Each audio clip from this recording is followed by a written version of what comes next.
बिस्मिल्लाहिर्रहमानिर्रहीम, अस्सलाम वालेकुम। चैप्टर 13 है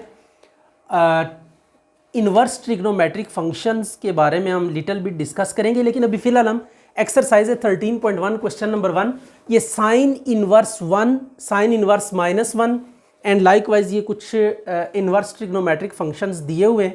इनको लेकर आपने क्या करनी है, इनकी वैल्यूज़ डिटरमिन करनी है बाय यूजिंग दिस टेबल। तो साइन इन्वर्स 1, साइन इन्वर्स 1 की वैल्यू टेबल से देखते हैं। साइन 1 के अपोजिट देखें π/2 आ रहा है, तो हमने स्ट्रेट अवे क्या लिख देना है, यहाँ पे π/2 लिख देना है। यह आ गया π/2 एंड लाइकवाइज साइन इन्वर्स -1। तो साइन इन्वर्स में जो नेगेटिव है इसको हम आउटसाइड ले लेंगे पहले। साइन इन्वर्स 1, तो फिर साइन 1 इसके अपोजिट π/2 एंगल, तो ये एंगल लिखेंगे -π/2। कॉज इन्वर्स 1/2, ये कॉज की लाइन में 1/2, इसके अपोजिट एंगल π/3 आ रहा है।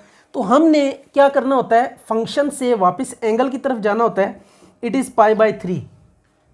टेन इन्वर्स 1/√3, तो टेन 1/√3, तो ये π/6, तो इसके सामने आपने लिख देना है straight away π/6। Cos inverse √3/2, cos √3/2 π/6, तो ये आ गया π/6। साइन इन्वर्स में नेगेटिव को हम आउटसाइड ले लेंगे।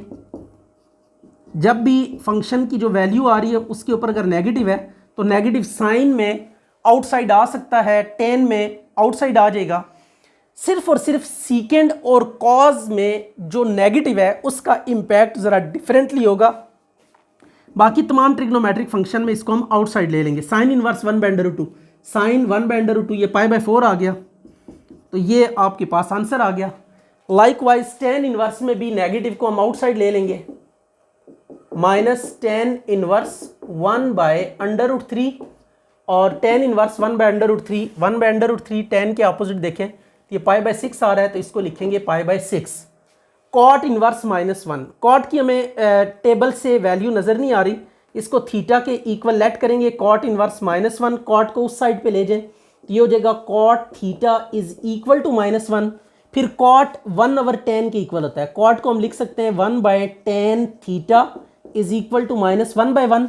रेसिप्रोकल ले लें दोनों साइड्स पे, तो 10 थीटा ऊपर आ जाएगा 10 थीटा ओवर 1, और 1 का रेसिप्रोकल -1 नहीं आ जाएगा, तो theta is equal to 10 inverse -1, तो माइनस एंगल से बाहर आ जाएगा, फंक्शन से बाहर आ जाएगा, -10 इनवर्स 1 आ गया, तो 10 इनवर्स 1 कितना होगा, π/4, राइट। तो ये आंसर आ गया। लाइकवाइज ये कोसीकेंड है, तो कोसीकेंड में भी हम कुछ ऐसी करेंगे, क्योंकि कोसीकेंड इन्वर्स की वैल्यू टेबल में नजर नहीं आ रही। तो फर्स्ट ऑफ ऑल कोसीकेंड को थीटा से इक्वेट करें, कोसीकेंड को आप इस साइड पे लेकर आए। कोसीकेंड थीटा इज इक्वल टू -2/√3, तो कोसीकेंड होगा 1/sin थीटा, और यह आ जाएगा 2/√3। अब इसका रेसिप्रोकल ले लें, तो sine theta is equal to -√3/2। अब साइन को अगेन उस साइड पे ले जाएं, यह आ जाएगा साइन इनवर्स -√3/2, तो नेगेटिव आउटसाइड आ जाएगा, तो -sin इनवर्स √3/2, तो साइन इनवर्स √3/2 किसकी इक्वल है, -π/3। तो दिस इज योर आंसर। अच्छा, एक बात आपने याद रखनी है कि जब कभी भी हम डिस्कस कर रहे हैं इन्वर्स ट्रिग्नोमेट्रिक फंक्शंस को, तो इन्वर्स ट्रिग्नोमेट्रिक फंक्शन क्या होते हैं, लिटिल इंट्रोडक्शन इनका ले लेते हैं। सबसे पहले देखें, जब कभी आप बात करते हैं साइन फंक्शन की, y is equal to sine theta, या y is equal to cos theta, या y is equal to tan theta, and इनके इन्वर्स फंक्शंस भी हमने रेसिप्रोकल्स भी डिफाइन किए हुए हैं। These are called as trigonometric functions. इनको हम क्या कहते हैं, ट्रिग्नोमेट्रिक फंक्शंस कहते हैं। अगर मैं इसकी डोमेन की बात करूं, यानी थीटा की वैल्यू, तो theta belongs to any real number. इसकी अगर हम डोमेन की बात करें तो इसमें भी theta belongs to any real number. लेकिन टेन की डोमेन की अगर हम बात करें तो टेन की डोमेन आपके पास होती है आर में से ना, ये जो ±π/2 ±3π/2, इन पे ये अनडिफाइंड होता है, यानी ऑड मल्टीपल्स ऑफ π/2 के ऊपर ये अनडिफाइंड होता है टेन इनवर्स। ये देखें 10 π/2 कितना है, 10 π/2 इन्फिनिटी, तो π/2 पे ये अनडिफाइंड है। तो ऐसे तमाम पॉइंट्स के जिन पे फंक्शन इन्फिनिटी वैल्यू दे या इमेजिनरी वैल्यू दे, उनको हम डोमेन में से क्या कर देते हैं, एक्सक्लूड कर देते हैं। अब ये आपके पास तीन फंक्शंस हैं विच आर ट्रिग्नोमेट्रिक फंक्शंस। अगर हम साइन के ग्राफ को जस्ट डिस्कस करें तो साइन का ग्राफ आपके पास कुछ इस तरह से आता है, वेव शेप में आता है। ये साइन का ग्राफ है, अगर हम इसको ड्रॉ करें तो ये इस तरह की ना पूरी रियल लाइन के ऊपर आपको वेव मिलेगी। इस तरह आपको बहुत सारी वेव्स मिलेंगी रियल लाइन के ऊपर। तो ये साइनोसाइडल कर्व है, या इसको हम कहते हैं कि ये साइनोसाइडल इसका ग्राफ है, किसका, साइन फंक्शन का। This is y is equal to sine x. Cos का भी जब ड्रॉ करेंगे तो ऑलमोस्ट ऐसे ही ग्राफ आता है। तो अब अगर हम बात करें इस फंक्शन के इनवर्स फंक्शन की, तो किसी भी फंक्शन का इनवर्स फंक्शन हम हर टाइम नहीं ले सकते। किसी भी फंक्शन का इनवर्स फंक्शन सिर्फ और सिर्फ उस वक्त एग्जिस्ट करता है कि जब ये फंक्शन क्या हो, 1 to 1 हो। अगर ये फंक्शन 1 to 1 नहीं है तो पहले आपने इस फंक्शन का इनवर्स डिफाइन करने के लिए इसके ऊपर रिस्ट्रिक्शन डिफाइन करनी होती है। राइट हो गया। तो अब sine function is not 1 to 1 function, because 1 to 1 check करने का मेथड ये होता है कि आपने हॉरिजॉन्टल लाइन ड्रॉ करनी है। ये हॉरिजॉन्टल लाइन ड्रॉ की तो अब अगर ये देखें ये साइन वेव को कितनी पॉइंट्स पे इंटरसेक्ट कर रही है, मोर देन 1 पॉइंट्स पे ये क्या कर रही है, इसको मीट कर रही है। तो जब कभी भी आप देखें कि कोई ग्राफ है उसको हॉरिजॉन्टल लाइन ड्रॉ करें आप, अगर हॉरिजॉन्टल लाइन उस ग्राफ को मोर देन 1 पॉइंट्स पे मीट करे तो it's mean it is not 1 to 1, it is not 1 to 1, क्योंकि हॉरिजॉन्टल लाइन आपने ड्रॉ की तो इसने मोर देन 1 पॉइंट्स पे क्या किया, इसको मीट किया। तो जब कभी भी आप देखें कि कोई ग्राफ आप ड्रॉ करें किसी फंक्शन को लेकर और उस ग्राफ के ऊपर आप हॉरिजॉन्टल लाइन ड्रॉ करें, अगर हॉरिजॉन्टल लाइन उस ग्राफ को या कर्व को मोर देन 1 पॉइंट्स पे मीट कर रही हो, इंटरसेक्ट कर रही हो, तो ऐसे फंक्शन को हम कहेंगे कि it is not 1 to 1 function. अगर ये 1 to 1 फंक्शन नहीं है तो so we can not define its inverse function. तो देखें ट्रिग्नोमेट्रिक फंक्शंस में जब हम ग्राफ ड्रॉ करेंगे उनकी जो डोमेन है उसको लेकर, तो इट्स मीन कि जब भी हॉरिजॉन्टल लाइन ड्रॉ करेंगे तो वो उनके ग्राफ को मोर देन 1 पॉइंट्स पे मीट करेगी।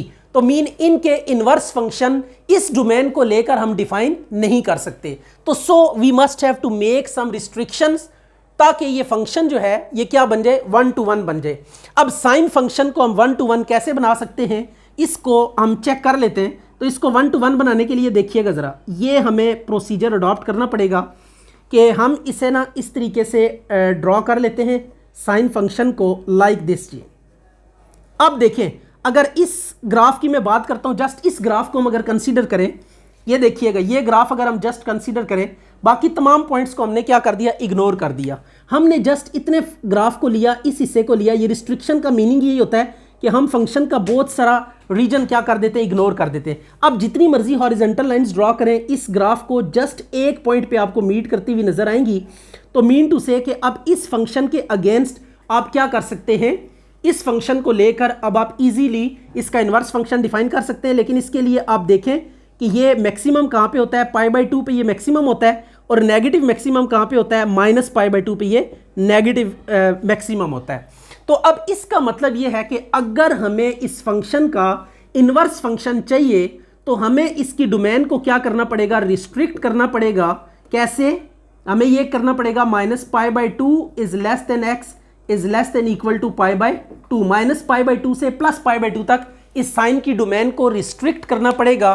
तो then we will be able to determine its inverse function. तो इस फंक्शन को जिसकी डोमेन को हम रिस्ट्रिक्ट कर देते हैं इन सच अ वे कि जो कॉरेस्पॉन्डिंग फंक्शन है वो 1 to 1 आ जाए, इस फंक्शन को हम प्रिंसिपल साइन फंक्शन कहेंगे। इसी तरीके से हम कॉस का principal sine function define, principal cos cosine function define करेंगे, टेन का प्रिंसिपल टेंजेंट फंक्शन डिफाइन करेंगे, बाकी तमाम ट्रिग्नोमेट्रिक फंक्शंस के भी प्रिंसिपल मीन उनकी डोमेन को हम रिस्ट्रिक्ट करेंगे ताकि वो फंक्शंस 1 to 1 बन जाएं, और जब वो 1 to 1 बन जाएंगे तो आफ्टर दैट हम उनके इन्वर्स फंक्शन डिफाइन कर सकेंगे।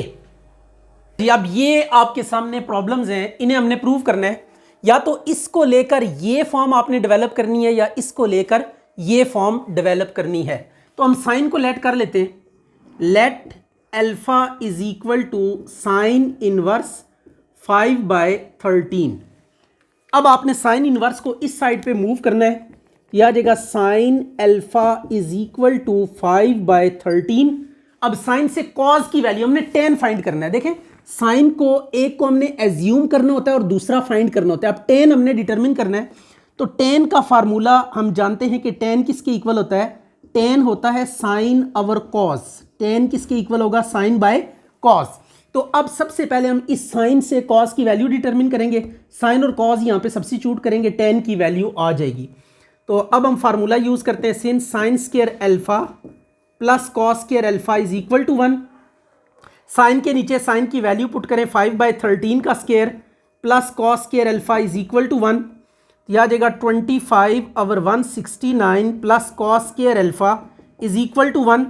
तो cos square alpha is equal to 1 minus 25/169। इसका एलसीएम लें तो यह आ जाएगा 144/169। स्क्वायर रूट ले लें तो यू विल सी के कॉस अल्फा की वैल्यू आ जाएगी 12/13। राइट हो गया। अब ये साइन और कॉस की वैल्यूज आपके पास अवेलेबल है, लेकिन हमने डिटरमिन करनी है टेन। तो टेन किसके इक्वल होता है, साइन बाय कॉस। साइन के सामने साइन की वैल्यू लिखें, साइन की वैल्यू है 5/13 और कॉस की वैल्यू है 12/13। 13 से कट गया तो tan alpha is equal to 5/12। तो अल्फा इज इक्वल टू आ जाएगा टेन इनवर्स, इसको फिर वापस उधर ले जाएं तो टेन दूसरी तरफ जाके टेन इनवर्स बन जाएगा। अब अल्फा की जगह अल्फा की वैल्यू पुट कर दें, alpha is what, sign inverse 5/13। तो दिस इज रिक्वायर्ड। तो आपने एक साइड को पिक करना होता है, अल्फा के इक्वल एज्यूम करते हैं और फिर दूसरे की वैल्यू डिटरमिन करना होती है। तो ये आ गया आपके पास रिक्वायर्ड। इसको सीधा करके लिख सकते हैं आप, सिमेट्रिक होती है इक्वालिटी। अब इसमें भी देखें, इसको इसके इक्वल प्रूव करें तो इसको लेकर ये फॉर्म बनाए या इसको लेकर ये बनाए, it is up to you. तो alpha is equal to cos inverse 4/5 let करेंगे, cos alpha is equal to 4/5। And अब साइन फाइंड करना है यहाँ से, sine square alpha plus cos square alpha किसके इक्वल होगा, 1 के। कॉस के नीचे कॉस की वैल्यू पुट करें, कॉस की वैल्यू कितनी है 4/5 का स्क्वायर इज इक्वल टू 1। तो साइन से कॉस डिटरमिन करने के लिए स्क्वायर आइडेंटिटी आपने हमेशा यूज करनी है। तो यह आ गया 16/25। अब इसको दूसरी साइड पे ले जाएं तो यह आ जाएगा sine square alpha is equal to 1 minus 16/25। LCM ले लें इसका तो sine square alpha is equal to 25 minus 16, तो it is what 9/25। Under root ले लें इसका तो sine alpha is equal to 3/5 आ जाएगा। अब आपने डिटरमिन क्या करना है, डिटरमिन हमने करना था कॉट। तो साइन और कॉस जब आ जाए तो उनसे हर ट्रिग्नोमेट्रिक फंक्शन हम जनरेट कर सकते हैं। तो अब आपने कॉट आपको चाहिए तो cot alpha is equal to cos over sine, ये एज्यूम किया हमने।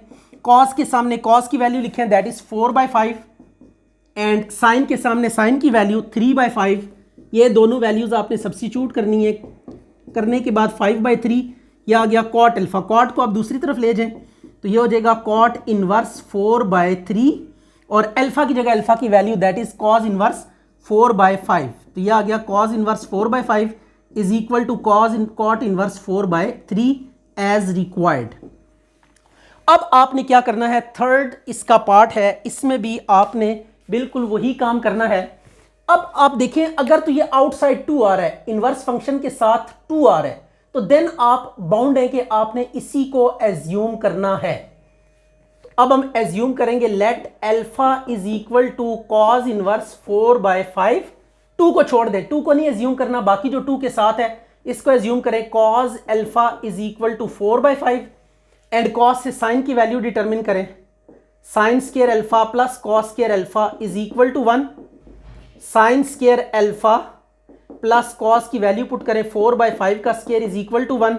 तो sine square alpha plus 16/25 is equal to 1। तो sine square alpha is equal to 1 minus 16/25। तो साइन स्क्वायर अल्फा की वैल्यू आपके पास आ जाएगी 25 माइनस 16/25। तो sine square alpha is equal to 9/25। Square root ले लें तो साइन अल्फा की वैल्यू कितनी आ जाएगी 3/5। Is it? अच्छा, अब आपने क्या करना है, अब आपने साइन भी आ चुका है आपके पास, कॉस भी आ चुका है। साइन और कॉस जब आ जाए अब आपने डिटरमिन करना है साइन इनवर्स, राइट। बट हमने इस 2 को क्या किया था, यहां से मिस किया था। फाइंड आपने साइन इनवर्स करना है और 2 को हमने ड्रॉप किया हुआ था। जब कभी भी ऐसा 2 वाला केस आ जाए तो आपने डबल एंगल आइडेंटिटीज यूज करनी है, जो 10 चैप्टर में आपने पढ़ी है, साइन 2 अल्फा, राइट। ये साइन हमने डिटरमिन करना है, तो फॉर दैट से एक साइन, और ये 2 यहां पे हम ड्रॉप करके आए थे तो 2 बीच में आएगा, साइन 2 अल्फा। तो साइन 2 अल्फा का फार्मूला ओपन करें, it is 2 sine alpha into cos alpha.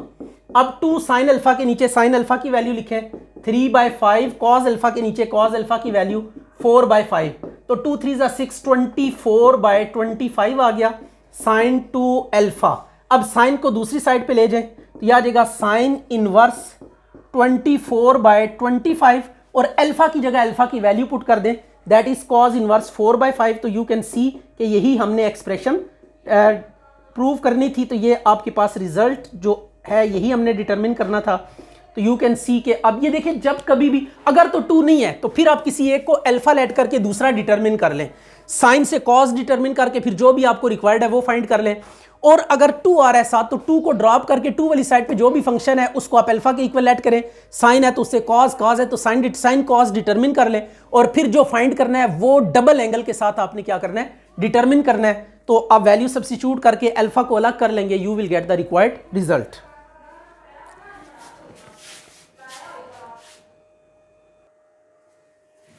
अच्छा जी, अब ये आपके पास कुछ प्रॉब्लम्स हैं, इनकी वैल्यूज आपने डिटरमिन करनी है। तो it is very simple job. आपने इनवर्स वाले को एज्यूम करना है, let alpha is equal to sine inverse 1/√2, इसको साइन को इधर ले आए तो sine alpha is equal to 1/√2 आ गया, राइट। अब आपने करना ये होगा इन तमाम क्वेश्चंस में कि ये जो इनवर्स वाला है इसको आप एज्यूम करेंगे और आउटसाइड वाले की वैल्यू फाइंड कर लेंगे। अब हमने कॉस की वैल्यू डिटरमिन करनी है बाय यूजिंग दिस साइन। तो स्क्वायर आइडेंटिटी यूज करें, cos square alpha plus sine square alpha is equal to 1। तो कॉस स्क्वायर अल्फा प्लस 1/√2 का square is equal to 1, cos square alpha plus 1/2 is equal to 1, cos square alpha is equal to 1 minus 1/2। तो cos square alpha आ जाएगा 1/2, LCM लेके इसको simplify कर लें, square root ले लें दोनों तरफ, तो cos alpha is equal to 1/√2 आ जाएगा। अब आपने स्ट्रेट अवे कॉस की ना ये अल्फा की वैल्यू पुट कर देनी है। तो अल्फा की वैल्यू कितनी है, दैट इज साइन इनवर्स 1/2। तो बस जो बाहर होगा उसको फाइंड करने के बाद आपने अल्फा की जगह पे अल्फा की वैल्यू पुट कर देनी है। ये आपके पास क्या आ गया, आंसर आ गया। लाइकवाइज इसमें भी आपने ये करना है, let alpha is equal to cos inverse 1/2, इसको इधर लें, cos alpha is equal to 1/2। अब देखिए हमें सीकेंड चाहिए बाहर, तो कॉस का रेसिप्रोकल क्या होता है, सीकेंड अल्फा होता है। तो इसको जब रेसिप्रोकल लेंगे 2/1, तो अल्फा की जगह पे आप इसकी वैल्यू पुट कर देंगे, आ जाएगा cos inverse 1/2 is equal to 2/1, ये आंसर आ गया। तो यहाँ पे देखिए कॉस का हमें पता है कि सीकेंड रेसिप्रोकल होता है, तो कॉस का रेसिप्रोकल सीकेंड आ जाएगा, ये 1/2 को 2/1 कर देंगे और अल्फा की जगह पे फिर अल्फा की अगेन वैल्यू सब्स्टिट्यूट कर देंगे। अब इसमें भी इनवर्स वाले को लेट करके tan हम फाइंड करेंगे, alpha is equal to cos inverse √3/2, cos को इस साइड पे लें, cos alpha is equal to √3/2 आ गया। अब आपने tan की वैल्यू फाइंड करनी है, तो उसके लिए पहले हम साइन कैलकुलेट करेंगे, sine square plus cos square is equal to 1, sine square plus cos की जगह पे वैल्यू पुट करें, √3/2 का square is equal to 1, sine square alpha plus 3/4 is equal to 1। तो साइन स्क्वायर अल्फा की वैल्यू आ जाएगी 1 माइनस, इसको उस साइड पे ले जाएं 3/4, इसका एलसीएम ले लें, sine square alpha is equal to 4 minus 3/4 and after that आपके पास क्या आ जाएगा 1/4, अंडर रूट ले लें इसका, तो sine alpha is equal to 1/2 आ गया। अब आपने करना यह है कि tan फाइंड करना है, यहाँ पे tan की वैल्यू फाइंड करनी है। तो tan किसके इक्वल होता है, tan alpha is equal to sine over cos, sine by cos. तो tan अल्फा, साइन के सामने साइन की वैल्यू दैट इज 1/2 और कॉस के सामने कॉस की वैल्यू दैट इज √3/2, 2 से कैंसिल हो गया, alpha is equal to tan inverse 1/√3 आ गया। तो सॉरी इसमें आपने बस इसको इधर नहीं लेके आना, जस्ट अल्फा की जगह पे अल्फा की वैल्यू सब्स्टिट्यूट कर देनी है। तो tan ऑफ अल्फा की वैल्यू कितनी है, that is cos inverse √3/2 is equal to 1/√3।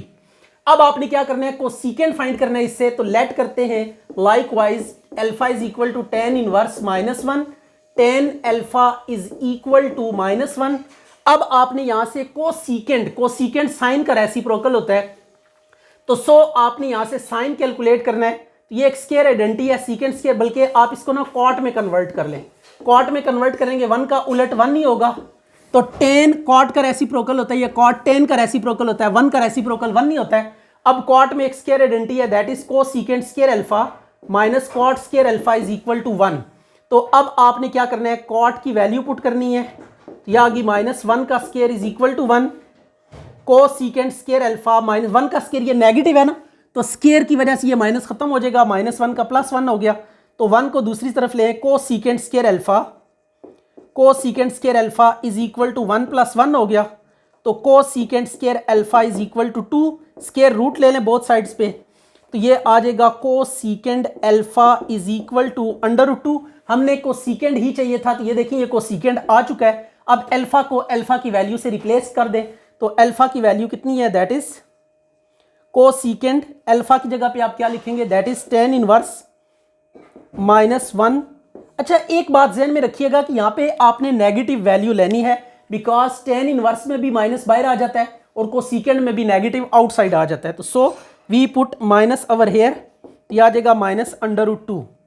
And पे आपने माइनस का साइन को भी डील, क्योंकि वो स्केयर की वजह से ना ये नेगेटिव ऑब्जॉर्ब हो गया था, तो सो आपने एंड पे वापस माइनस को ले आना इन केस ऑफ कोसिकेंड, क्योंकि कोसिकेंड बाकी तमाम फंक्शंस में जो नेगेटिव साइन है वो आउटसाइड आ जाता है। कॉज और सीकेंड के अलावा जितने भी फंक्शंस हैं उनमें माइनस को हम आउटसाइड ले आएंगे, तो ये -√2 में इसका आंसर आपने देना है।